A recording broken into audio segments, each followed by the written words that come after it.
So you've been watching the World Cup? Yeah, I haven't watched loads of it. Well, I haven't watched all of it, Yeah. but I've tried to catch as much as possible because I find it very. It's really enjoyable. I think you get a lot more. You get a lot more football out of 90 minutes. Been really the Women's good World games, Cup, you isn't get a lot. it? You get a lot more Yeah. football Yeah. than you do when you're watching the men's. Yeah, I've enjoyed it more. Yeah, I've absolutely. really enjoyed watching it. Been a good spirit about the whole thing as well. Yeah. You know. Yeah. I thought the Norway game I thought was interesting because I thought England would be really tested there, but they just everything about that performance. Yeah. Like they stifled their best player. They stifled him pretty well. I mean, there were some hairy members at the back. Yeah. You know, they bailed each other out a few times, but that's going to happen at this stage in the tournament. But they just looked really like they looked like they knew they were going to win it as soon as they scored that first goal, and then they just kept going. They could have scored a load more, you know. I think so. Yeah. And so, what do you think, England? Are you a betting man? I am, but I can't call this. I can't call it because I always think you shouldn't bet when your heart's in one of the teams, you know, because then your objectivity is gone. Too much. Yeah. You shouldn't vote. Yeah. You shouldn't bet on the teams that you support. Right. Okay. Because it's just your heart leading. like it. maybe if you put in a bet on like a goal scorer, Yeah. like then that's all right. Okay. Because you've got that insider knowledge, haven't you? Really, by following the team. But this game, I can't call it all. Because USA, I'm not sure if I'm downplaying them because I want England to win. Yeah. You know what I mean? If I'm just tricking myself with bias. Talking of winning and losing, so I first became aware of you during the City of Culture build-up when Stoke were vying for the City of Culture. Yeah. And there was lots of your music is very locally based, so it became obvious to pick up on some of that and use some of that in there. Yeah. Such a disappointment that we didn't win. Yeah, but I think we came in as the underdog, and then we ended up being much more than that. You know, we when we joined that bid, we were nowhere near the other bids, were we? And the momentum that was built around the city, I thought was rapid momentum here. Rather, like the other cities seem to have a very professional product put together straight away, whereas it almost snowballed here, and I enjoyed that. I thought it was exciting. Yeah. There's a great feel in the city, wasn't there? Absolutely, there really was. And I feel now that there's a lot of work that's been done that means that next time around, if we go for it again, which I imagine we will, I think we've got a massive chance then. I think it's got legacy in between as well. I think there's lots of great things been happening that's came. I mean, I've been to cultural educational partnership meeting today, just this afternoon, and the positivity in the room, and that all started from the City of Culture bit as well. Absolutely, yeah. Well, I met a lot of people through that now I see a lot more of. It's I think there is a legacy from it, even though a legacy from the bid, you know, and that's massive, really, isn't it? Because a losing bid, you'd think wouldn't have that impact, but it really has. I think it's energised a lot of people. There's a lot more energy, especially in the creative community around Stoke. And you see a lot more places opening up around the city, and you're just noticing a lot more. There's a lot more kind of, I don't know if it's bravery or not, or confidence that yes, this can work here. Yeah. And I think that's what it comes down to at the end. It is that confidence. It's about building people's confidence and building the confidence of an area. You've got to be brave to pursue a career in the arts. You've got to be brave, and I think a lot more people are doing it now. Yeah. And Stoke's a great place for it. You look at like the Spode site, for example. I mean, how they are renovating and changing that is, I think it's brilliant, absolutely brilliant. And you've got so many resident artists moving in there. Yeah. Things like that have almost been, they're an echo of that bid, aren't they? I mean, that stuff was probably in the pipeline beforehand. Yeah. You know, but it's the confidence and the general feel that's come from it. You know? Yeah, brilliant. You've been creative. Yeah. Got a new album out, launched last Friday? Just this Friday gone. So it's still... I'm still kind of coming to terms with the fact that this long journey that you go on writing, you know, you start off writing a couple of songs and then you end up writing like 20 odd songs and then you whittle it down and then I record them at home. So then that process takes months. Then I master it myself at home. That takes a long time. So for me, this has been a good year's journey, really. Yeah. Like maybe like 9 months or something like that. And then out on Friday, I'm like giving out CDs and people are buying the album, you know. Yeah. And then suddenly I'm thinking, right, no one's heard it. So I'm thinking, right, it's gone now. Do you get anybody to, when you're at this sort of mixing downstage things, do you get anybody, you've got any friends come in and listen to it with you? No. No, just No. completely... I've done that before, but I find the recording process, it's like you fall into this like form of madness, this Dr. Frankenstein kind of thing where if anyone was to come in and talk to you about anything, you are in this... Just so focused. You're in... And as well, I'm listening to things on these tracks that no one's ever even going to listen to. I'm listening to a hi-hat sound over here, and I've been tweaking it for a week. Yeah. And someone listens to it and they don't even hear a hi-hat.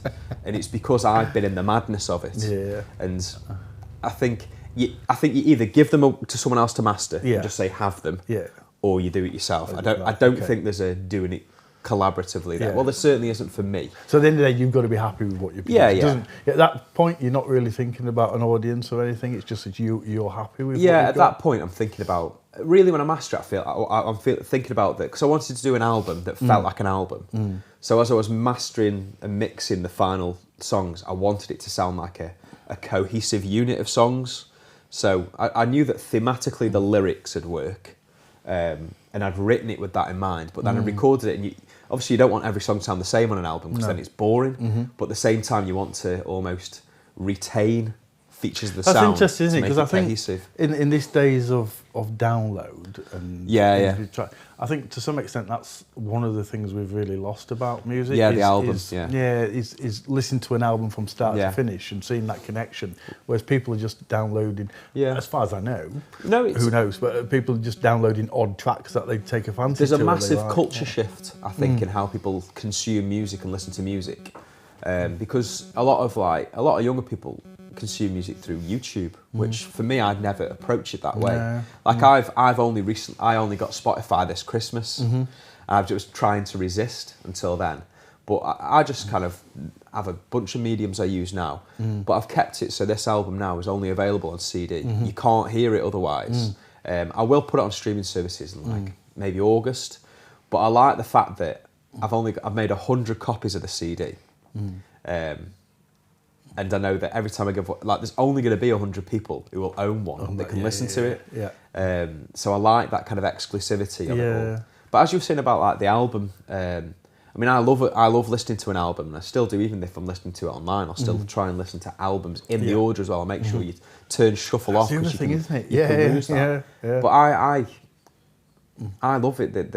The story of it all, but I think I've been a big Beatles fan for a long time, and the story of their and like the Kinks, Village Green Preservation Society, and albums like that. And there's a funny thing I read about how people still will release a 4-track EP or a 12-track album, even though that length of recording time was only ever there for vinyl limitations, but people still release. It's in the psyche, isn't it? It's mad, isn't it? Because I've done it. I've released a 5-track EP, and I've released. So this is my 3rd album, and I've released a 10, then 11, then a 10-track album. That's weird, isn't it? Yeah.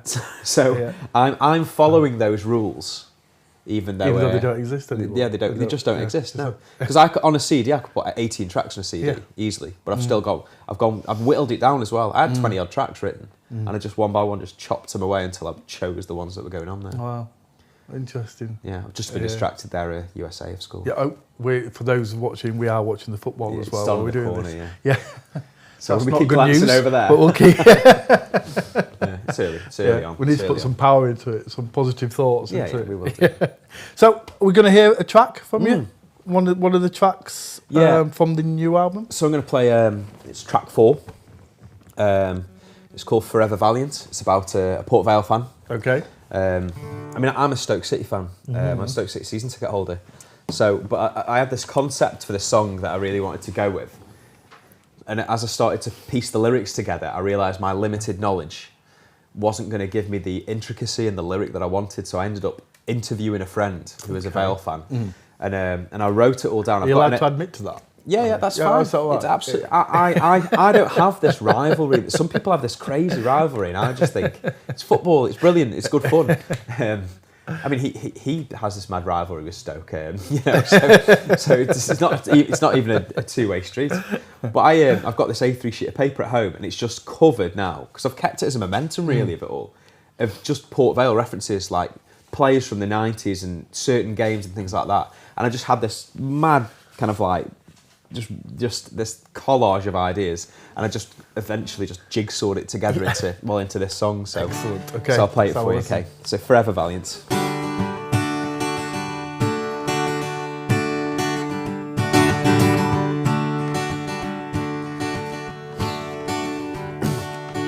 He's forever valiant, a Saga maker's bottom knocker, Saturday football fan, a real mother town man who would traverse the Pyrenees to back the Whites in the lower leagues. Love, you must understand, this loyalty, it knows no bounds.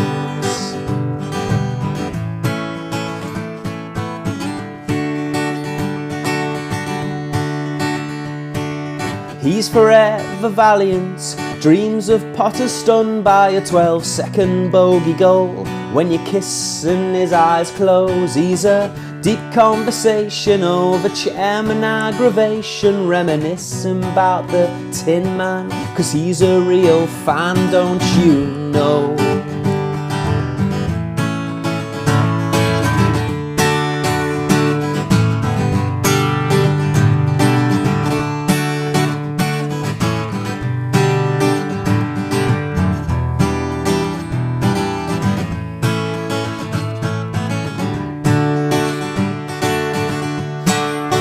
Oh yes, he knows his working class theatre, a Potter pissing over the dumb waiter. Oh yes, he knows what side his bread is buttered on, where he gets his pint pulled from, and on which sleeve his heart will strum.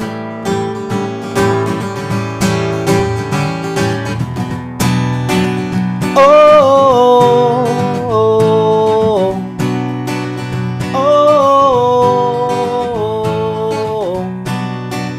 oh.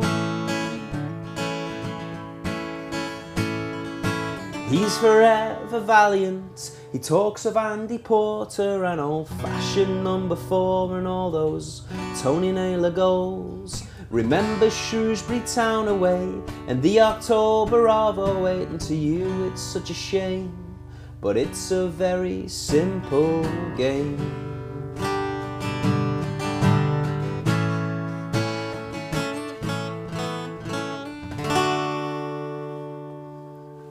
Lovely.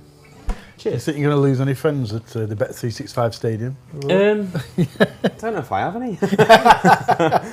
No, surely not. You know, I absolutely love fan culture. You know, football fan culture. Yeah. Like, not really fussed about which club it is. I just find it's just ace. You know, but I'm a Stoke fan because I grew up in Trenton, which is right by where the ground is. You know, so when I was like 9 or 10 years old, the Britannia Stadium was built. Like it's a part of my childhood is, and you could hear it out of my bedroom window, like where I was up on the canal. It was really local to me. So you know, Stoke were always going to be my team. Yeah, fantastic. Good news for Vale this year, though. Well, we hope it's good news. The Shanahan's buying it finally. It's been a long time coming, hasn't it? Because I mean, I say in that song, don't I, about chairman aggravation, and that is talking about. I don't know. Can I say Smithwaite? You know, you said what you want. You said I couldn't swear. Well, I could swear. But yeah, I mean, even though he's got a funny name, he was just clearly trying to drain the club, wasn't he, and sell off the asset. I mean, it just looked like he was trying to just cynically kill it off, didn't he? Really.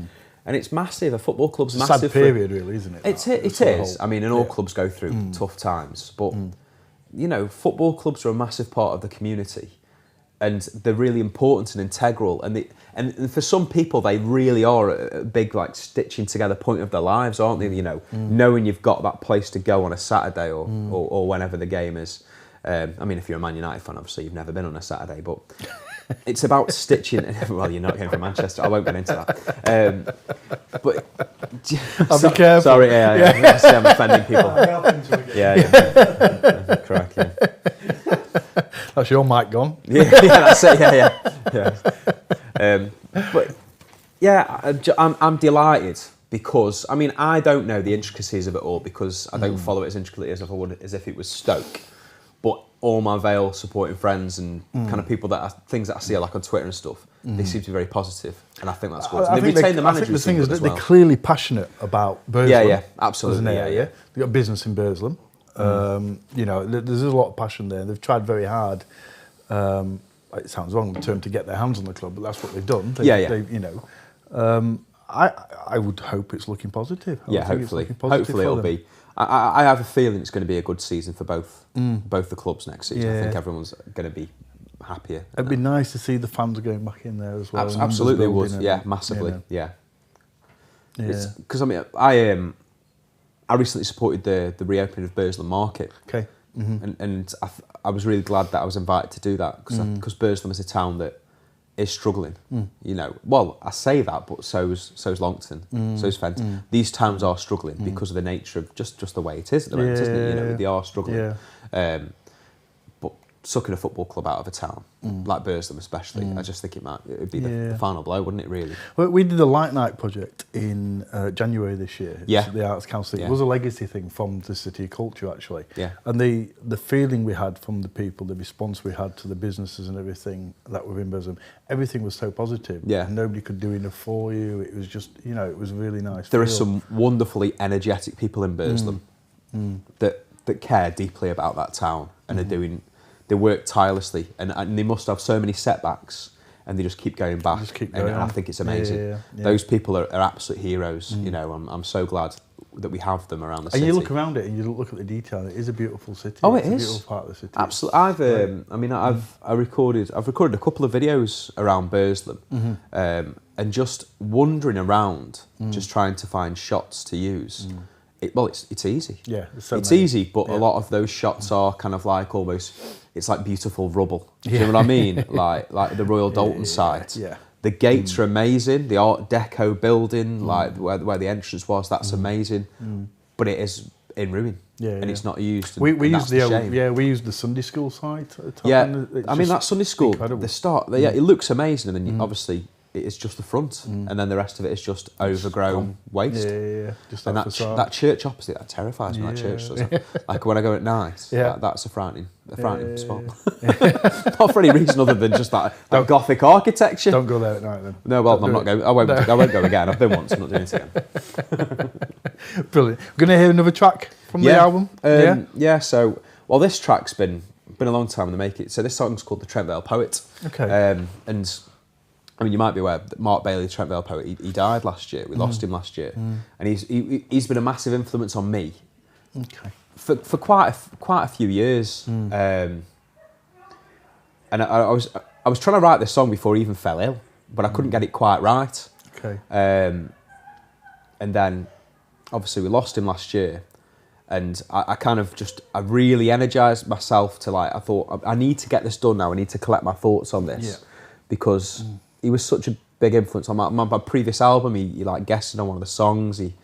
He performed at the launch night of the previous record. So, you know, I thought I need to put a tribute together for him because he's been an important influence. You know, when I started out doing this project, I went to open mic nights, and he would be at a lot of those open mic nights. That's what he did. He wandered the cities, you know, catching bus to these open mic nights. And he always encouraged me. He'd always say something to me about the songs. So he was massive for me. Right, so let's hear it. The Trent Vale Poet then. I have to whistle at the start. And it's dry, isn't it, at the moment, the weather? I'll be fine in October doing this.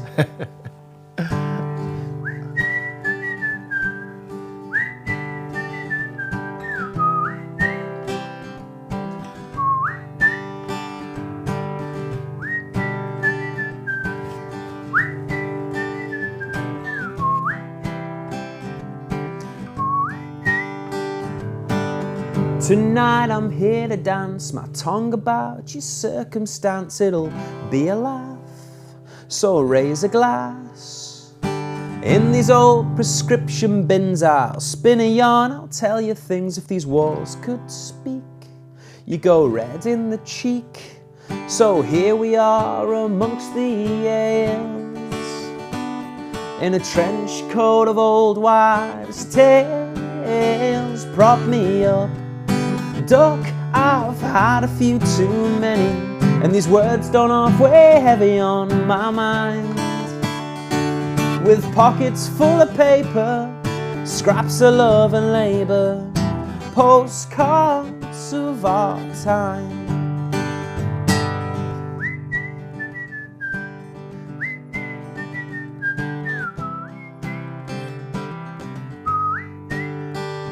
I'm at the bus stop with a can of worms, sight rhyme and sonnet form, no place to hide.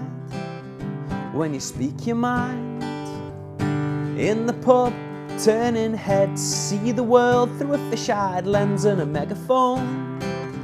Do you feel at home? From the mundane to the absurd,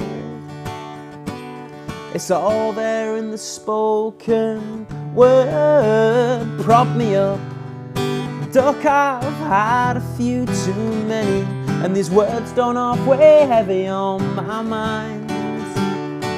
With pockets full of paper, scraps of love and labour, postcards of our time.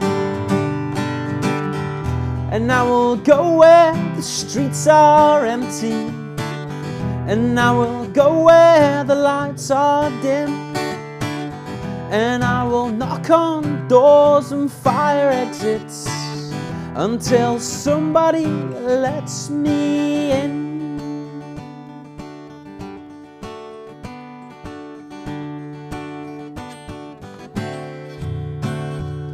So prop me up, duck, I've had a few too many, and these words don't off weigh heavy on my mind. With pockets full of paper, scraps of love and labour, postcards of our time. Postcards of our time. Postcards